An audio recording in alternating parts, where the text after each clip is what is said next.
네, 시편 90편 오늘 나가도록 하겠습니다.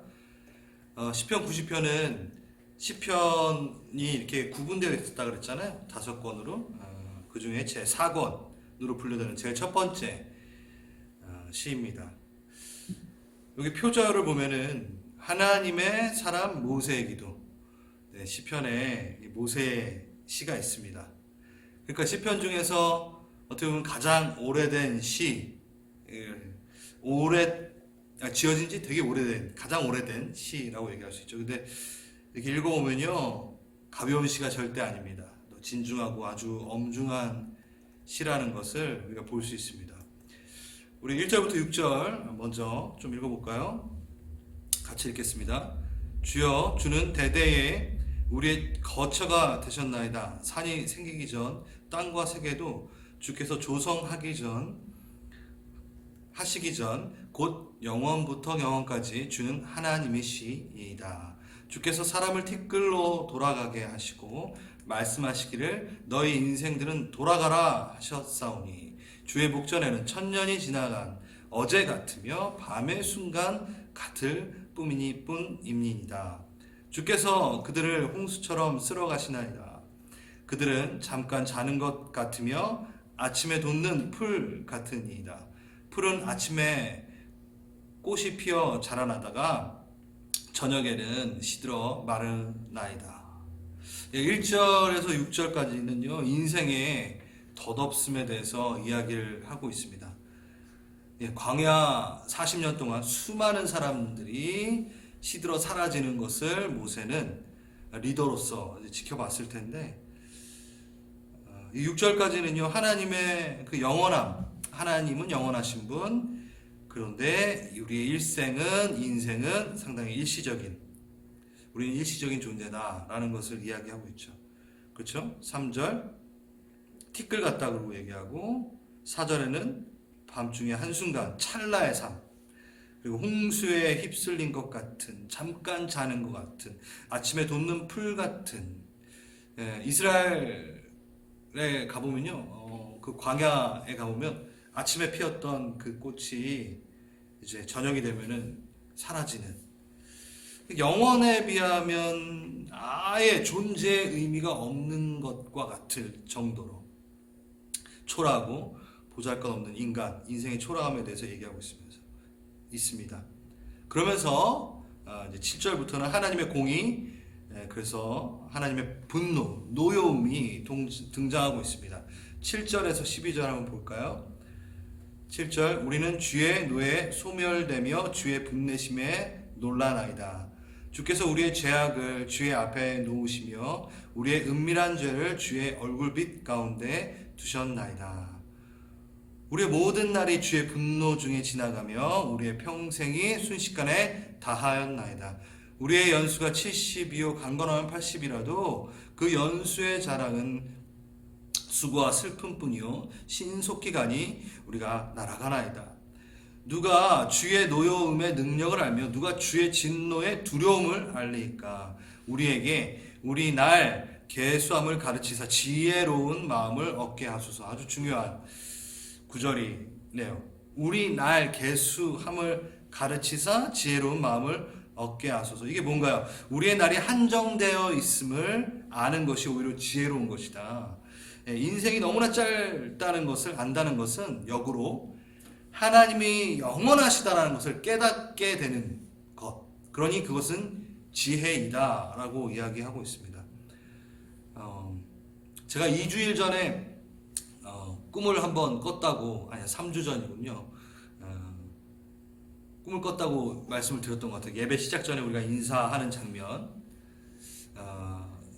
그 장면이 꼭 천상에서 이렇게 봐온 꿈을 꿨던 그 장면과 같이 오버랩돼서 제가 예배 시작 전에 막 이렇게 얘기를 했었는데, 그때 제가 더 자세히 얘기 안 했지만 그때 느꼈던 감정 중에 하나가 그렇게 반갑다. 나와 함께 했었던 그 내 일생에서 신앙을 함께 했었던 사람들을 만났던 것 정도, 반가운 정도가 아니라 이게 앞으로 내가 이 날을 맞을 그 날이 몇 날이나 남았을까, 몇 년이나 남았을까, 뭐 그런 생각이 아침에 좀 들었다라는 것이 참 신기했어요. 우리의 인생이 그렇게 길지 않다라는 것. 그래서 내가 최선을 다해서 하나님을 위해 공동체 안에서 하나님의 형상을 닮아 함께 누리는 이 모든 것들이 그렇게 많이 남지 않았다라는 것. 예. 그것을 좀 깨달았던 시간이었던 것 같습니다. 여러분 어떠세요? 네. 여러분이 지금 이 땅 가운데서 하고 있는 것들이 그렇게 오랫동안 많이 할 수 있는 기간이 아니라는 거예요. 금방이라는 겁니다. 그러니까 열심히 우리 해야겠죠? 네. 하나님의 크심 앞에 나라는 존재를 인식하는 시입니다. 특히 7절부터 11절은 이게 왜 이렇게 중요한지를 좀 가르쳐 주는 것 같아요. 하나님이 어떤 분이신지 제대로 인식할 때 나를 알게 되고 내가 지금 하고 있는 행동과 나의 가치, 내 삶을 이끌어 나가는 그 가치가 어떤지를 이제 분간해내는 하나의 요소로 쓰이는 것 같습니다. 그리고 무엇보다도 하나님의 크심을 알 때 나를 알게 되는 것은요, 성경이 말하는 진리의 그 핵심 중에 하나라는 거죠. 이 부분이 너무나 중요합니다. 그래서 제가 한 부분을 좀 얘기하고 싶은데, 복음서에 보면요, 빌라도가 예수님에게 이렇게 물어봅니다. 당신이 유대인의 왕이냐? 라고 했을 때 예수님께서 이 말을 하시죠. 네, 너가 한 말과 같이 내가 왕이다. 내가 이를 위해 태어났고 이를 위하여 세상에 왔고 곧 진리에 대하여 증언하려 함이니라. 물은, 이 말이 중요한데, 진리에 속한 자는 내 음성을 듣느니라 하시니라. 진리에 속한 자는 내 음성을 듣느니라.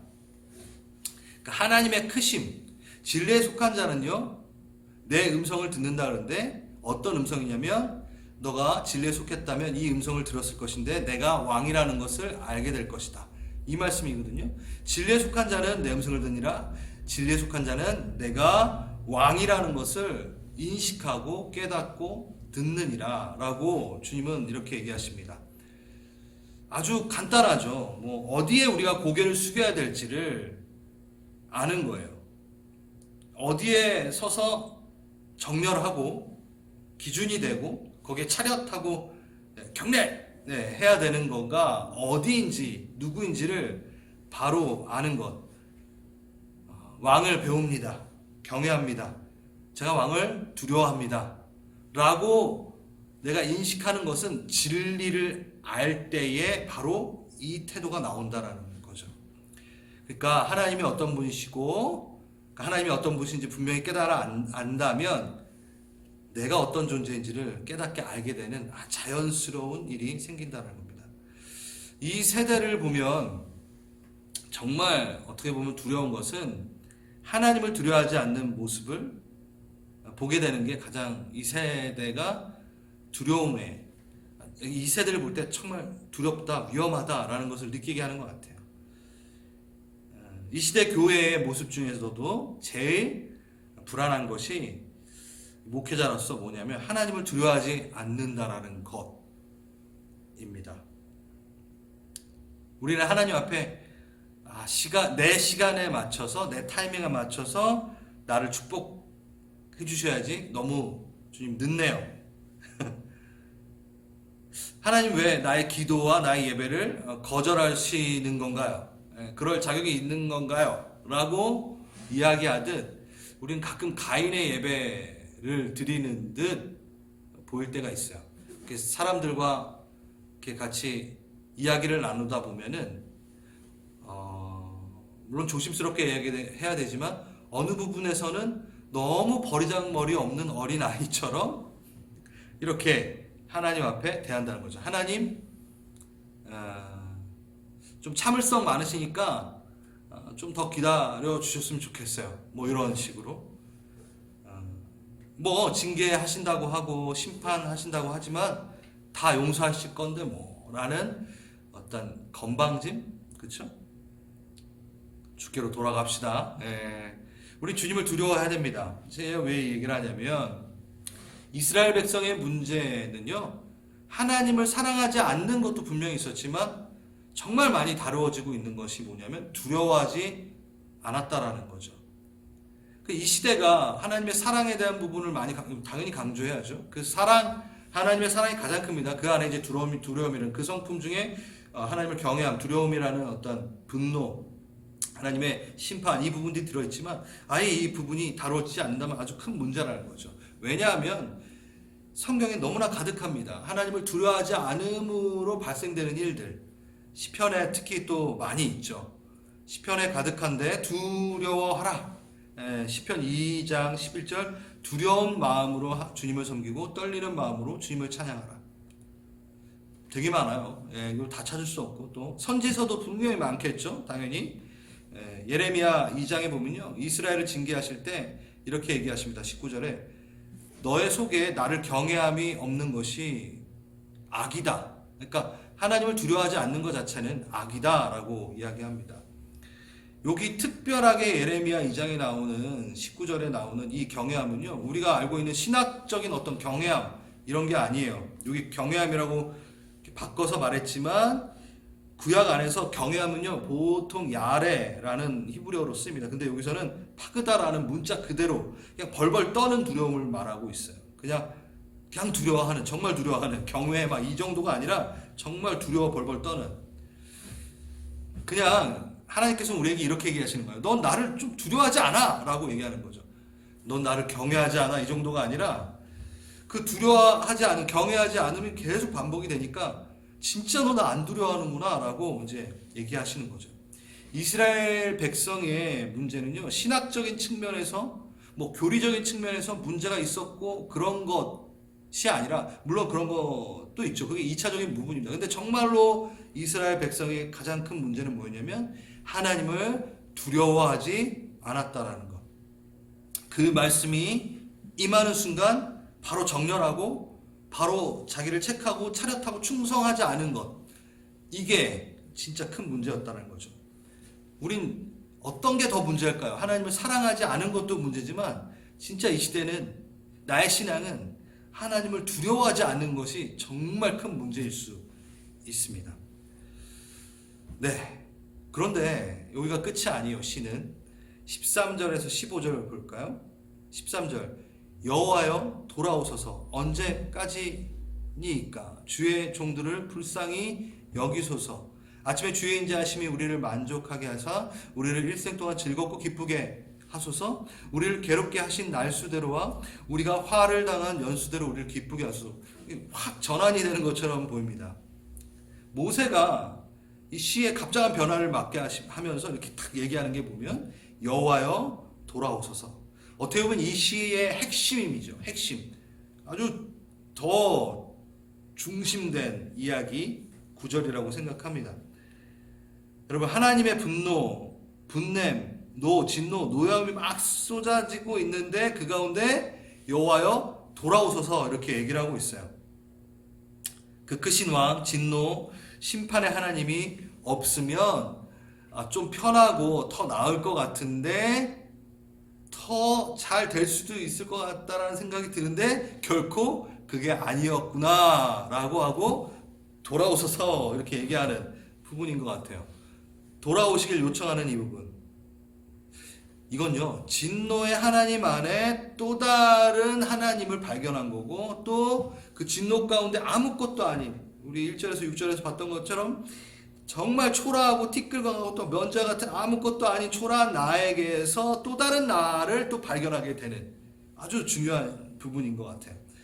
이거를 좀 잘 제가 설명해 드리기 위해서 이 바울이라는 우리 사도를 소개해 드리고 싶습니다. 바울 신앙, 로마서 8장 1절, 그러므로 이제 그리스도 예수 안에 있는 자에게는 결코 정죄함이 없나니. 예수 그리스도 안에 있는 자는 결코 정죄함이 없다 라는 이 신앙을 가르친 바울이죠. 바울의 정체성에 대해서 좀 전 얘기해보고 싶습니다. 바로 방금 우리가 얘기했던 진노의 하나님 안에서 무언가를 발견하고, 또 되게 초라하고 티끌과 같은 하나님 앞에 섰을 때 아무것도 아닌 존재인데 그 안에서 또 다른 나를 발견하는 것, 그게 바로 바울이 갖고 있었던 정체성의 한 부분이었던 것 같고, 그게 바울이 바울답게 한 비밀이었던 것 같아요. 바울이 말했던 예수 그리스도 안에서는 결코 정죄함이 없다라고 한 이 확신에 찬 이 말은요, 혼자만의 확신에 차서 얘기한 게 아니었어요. 로마서 앞에 8장부터 그 앞에 내용을 보면 하나님이 행하신 일을 근거로 정죄함이 없다라고 이야기하고 있어요. 갑자기 정죄함이 없다 얘기한 게 아니라 그 앞에 그 고백 안에 그러므로 하면서 이 고백이 나오죠.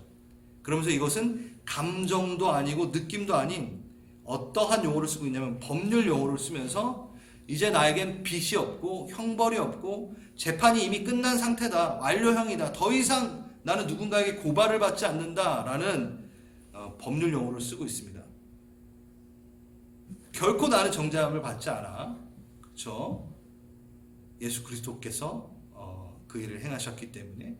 그런데 바울은 또 하나 어떠한 자세를 취하고 있냐면 자신이 죄인이다.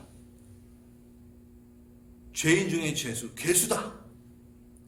죄인 중에 탑이다. 말하고 있습니다. 이게 무슨 이렇게 헷갈림이 있습니까? 두 개의 인격을 갖고 있는, 두 개의 자를 갖고 있는 바울인가요? 아닙니다. 이게 뭐냐면요, 법적인 처벌의 죄가 아닌 사랑에 대한, 관계에 대한 죄를 지었다라고 바울은 한편으로 또 인식하고 있었던 거예요. 자, 하나님 앞에 내가 죄를 지었어요. 그 죄를 짓고 또 예수 그리스도 앞에 죄를 지었어요. 삼위일체 그 하나님이 한 분이시니까. 근데 내가 결코 나는 정죄함이 없어 라고 했던 부분은 거기서 모두 해방되었어 라고 하는 것은 법률 용어로서 완전히 끝났어요. 끝났어. 이제 더 이상 그거에 대해서는 왈가왈부할 필요가 없어요. 그게 어떠한 거냐면 예를 들어서 여러분 그 법적인 그 도덕법이라든가 국법이 있을 거 아니에요. 과속을 운전하다가 과속을 한다던가 뭐 무단 횡단을 한다던가 이것을 어기는 일이 있었을 때 범법자가 되고 그거에 대해서 정죄함을 받잖아요. 그렇죠? 그게 바로 법률적인 국법인 도덕법적인 죄를 범했을 때 그러한 일들이 생깁니다. 그러니까 법률적인 부분이죠. 근데 예수님께서 이것을 해결해 버리시죠. 이 부분에 대해서는 너희가 이제 결코 정죄함이 없어. 너는 그 율법에 의해서는 결코 정죄함을 받지 않아 라고 말씀하신 거예요. 그걸 바울은 깨달은 거예요. 그런데 왜 본인이 또 다시 죄인일까? 이거는 인격적으로 관계 안에서 내가 법을 어긴 게 아니라 도덕적인 율법의 법을 어긴 것이 아니라 관계의 하나님과의 사랑의 죄를 지은 거죠. 그것을 어긴 거죠. 이게 뭐냐면 사랑하는 사람들끼리 약속을 어겼을 때는 상처를 주게 돼 있죠. 관계적인 사랑에는 법이 아니에요. 하지만 그게 더 아프게 해요. 바울은 이걸 갖고 있었던 겁니다. 예를 들어서 제가 우리 아내에게 어떤 세상이 말하는 법적인 어떤 죄를 범하진 않아도 어떻게 마음을 아프게 할 수 있죠? 예, 우리의 기념일을 놓쳤다던가 제가 담당해야 되는 어떤 내가 대신해 주는 게 아니죠. 당연히 나의 담당이죠. 뭐 변기를 청소한다던가 분리수거를 한다던가 뭘 이렇게 하는 것들을 우리 가족 안에서 내가 정말 우리 와이프를 사랑함으로 한 번 더 엑스트라 마일을 더 가면서 막 이렇게 해주는 이 모든 것들이 사랑이 될 수 있는데 제가 그것을 하지도 않아요. 그건 법에 접촉되진 않지만 제가 그걸 하지 않아요. 그랬을 때는 하나님 그 친밀한 관계 가운데 어떻게 그 사람의 마음을 아프게 하는 거죠. 그러니까 내가 죄인이 되는 거죠. 이거가 바로 제가 앞에 말했던 뭐냐면 하나님 앞에서 내가 법률적인 율법적인 죄를 범했을 때 일어나는 모든 것들은 해방이 됐어요. 그래서 결코 정죄함이 없어요. 예수 그리스도 앞에 나아가서 그것을 내가 회개하면은 결코 정죄함이 없습니다. 근데 여전히 내가 죄인이고 괴수인 것은 뭐냐면 내가 하나님을 사랑하지 않는 것. 그 율법을 떠나서 내 마음을 담아서 관계적으로 친밀함으로 내가 나아가지 않고 내가 그 친밀함을 벗어나고 관계에서 벗어나는 그 죄를 범한 것은 여전히 나는 그것을 너무 쉽게 결정하고 있는, 너무 쉽게 정렬해서 벗어나고 있는 죄인이다, 괴수다라고 얘기하는 거죠. 모세의 시, 모세의 삶 또한 바울의 이 케이스와 동일하게 많은 것들을 경험을 했을 겁니다. 그래서 이 시가 나온 거죠. 하나님의 크심, 진노, 심판을 정말 가까이에서 본, 그리고 또 반면에 하나님과 가장 친밀했던 모세는 이 두 가지가 뭔지를 좀 잘 알았을 것 같아요.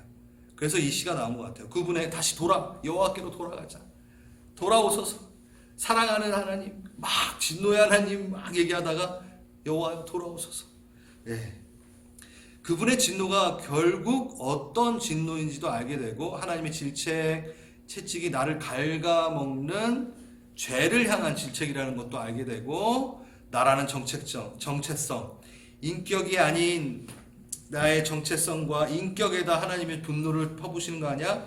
나의 죄에 대해서 분리시켜 보시면서 거기에다 채찍질하시고 그것을 없이 하시길 원하시는 하나님, 두려우나 정말 안전한 하나님, 그걸 깨달은 거죠. 그러니까 진노의 하나님 얘기하다가 여호와여 돌아오소서 이렇게 얘기합니다. 진짜 사랑은 정말 두려워하면서도 정말 그 안에서 포근함을 느낄 수 있는 사랑인 것 같아요. 그러니 여호와여 돌아오소서 이라고 말했을 때 나를 제일 잘 대우해 주시는 분, 나의 존귀함을 제대로 알고 계시는 분, 그 분을 이제 내 마음에 초청하고 있는 거죠. 나에게 돌아와 주세요 라고 할 만큼 하나님을 깊이 알게 된 겁니다.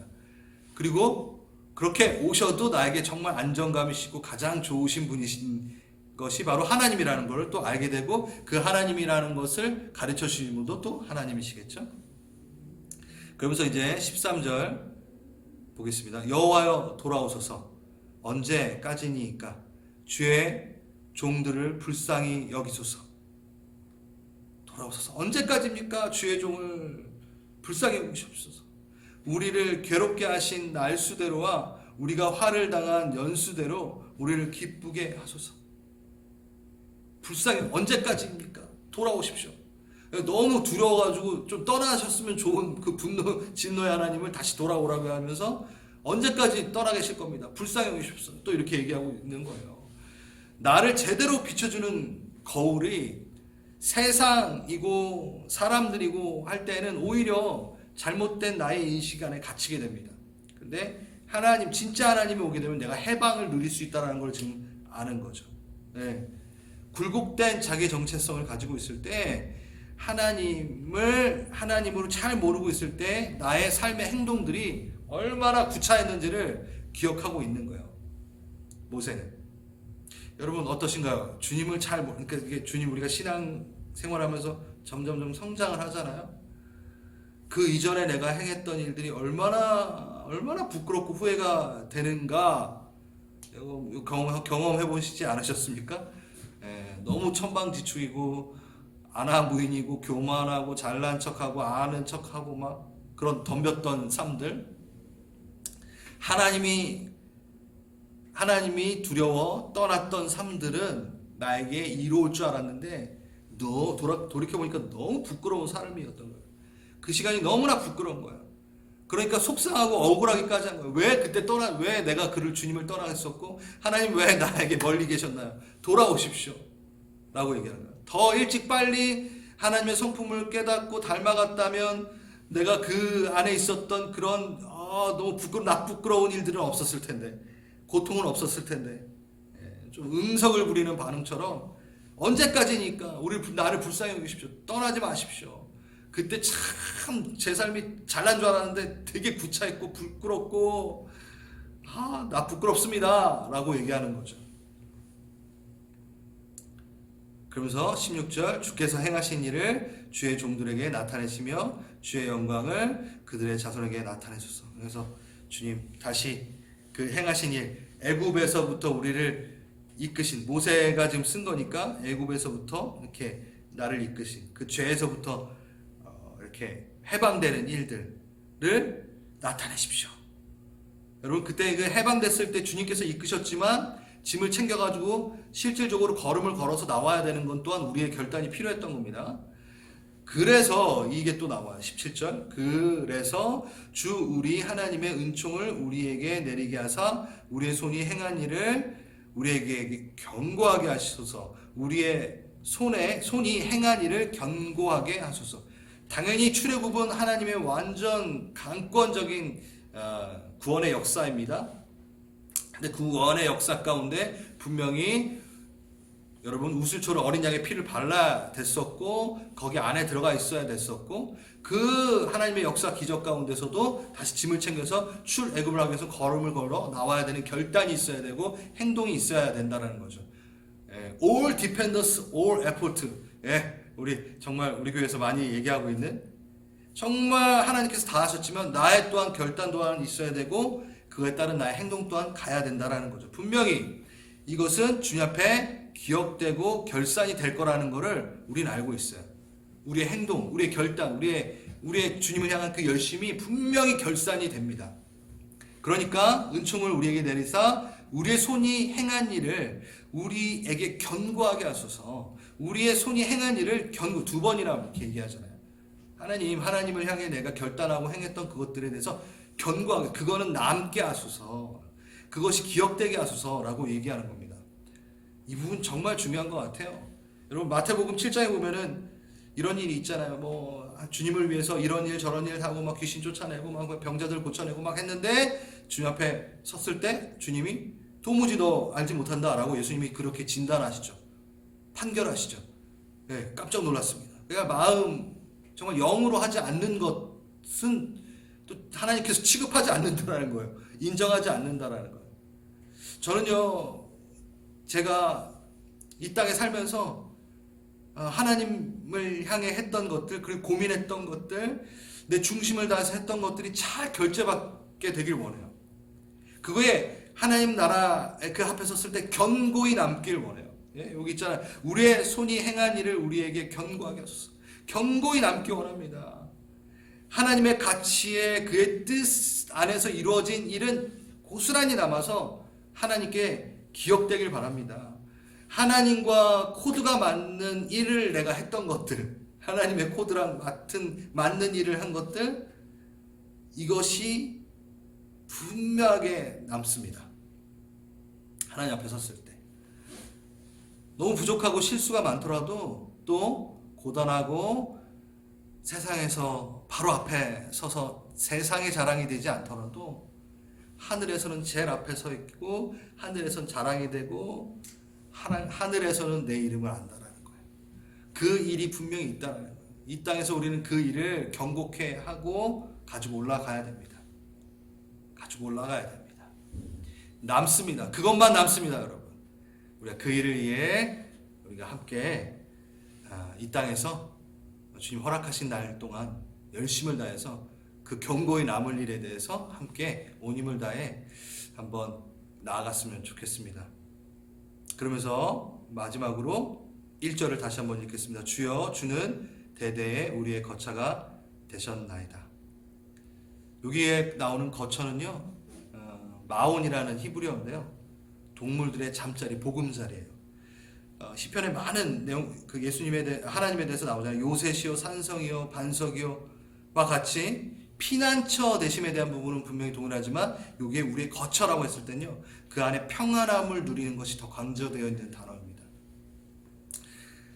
우리는요, 나를 제일 잘 아시는 하나님 앞에 거할 때 가장 편안합니다. 주님께서 이 땅을 다루시면서 심판하시고 그리고 분명히 진노하시고 하는 일들이 많이 있습니다. 그 안에서 우리는 하나님의 진노, 심판을 바라봤을 때 피하는 게 아니라 다시 그 안에 들어가서 도대체 무엇을 고쳐나가야 되며 무엇을 바로 세워야 되며 무엇이 정렬되어야 되는지를 바로 깨닫고 들어가야 됩니다. 그리고 그 안에서 또 다른 하나님의 나의 자기 인식을, 하나님이 나를 향한 정체성, 자기 인식을 깨달아 바울처럼, 모세처럼 그 관계적인 법, 관계적인 것 안에서 내가 잘못되고 있는 것에 대해서 고쳐나가며 견고히 남을 일에 대해서 힘쓰며 또 한 번 나아가는 또 우리 한 주가 또 되시길 바랍니다. 자, 여러분 이 시간에 시편 90편 피시고 쭉 읽으시면서 방금 들으셨던 이 말씀을 토대로 좀 개인기도 해 나갔으면 좋겠습니다.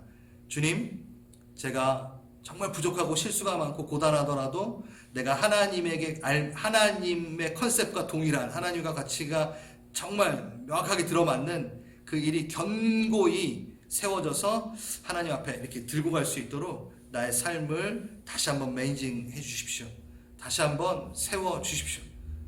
나의 손에 행한 일이 견고케 되는 일들이 오늘 또 하루 또 내일 또 하루가 일어나길 바랍니다. 그리고 바울과 같은 분명한 나의 정체성, 하나님의 크심을 알고 또한 나의 작음을 알지만 하나님의 사랑도 알고 그리고 그 안에서 나를 존귀케 대하시는 그 일들을, 그 정체성을 내가 바로 깨달아 나아가 아는 바울